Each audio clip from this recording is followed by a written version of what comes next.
বুধবার জগন্নাথ মন্দিরের উদ্বোধনে সস্ত্রীক হাজির হয়েছিলেন দিলীপ ঘোষ। মমতা বন্দ্যোপাধ্যায়ের সঙ্গে তাঁর সাক্ষাৎ হতেই রাজ্য রাজনীতিতে শোরগোল পড়ে গিয়েছে। জল্পনা চলছে 21শে জুলাইয়ের মঞ্চে তৃণমূলে যোগ দিতে পারেন দিলীপ ঘোষ। বুধবার সন্ধ্যা থেকেই দিলীপের বিরুদ্ধে সুর চড়িয়েছেন তাবড় বিজেপি নেতারা। দল বদলুন নব্য বিজেপি নেতারা তাঁকে ভোগী অবধি বলে কটাক্ষ করেছেন। সোজা ব্যাটে সেসব বাউন্সার উড়িয়ে দিয়েছেন দিলীপ। নাম না করে শুভেন্দুকেও নিশানা করেছেন।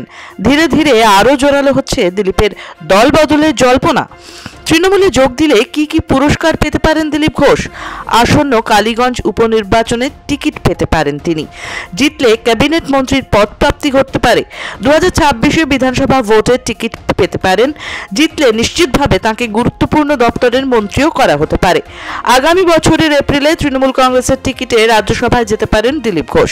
2026-এর এপ্রিলে বাংলা থেকে 4 রাজ্যসভার আসন ফাঁকা হচ্ছে। এখন দেখার রাজনীতির জল কোন দিকে গড়ায়।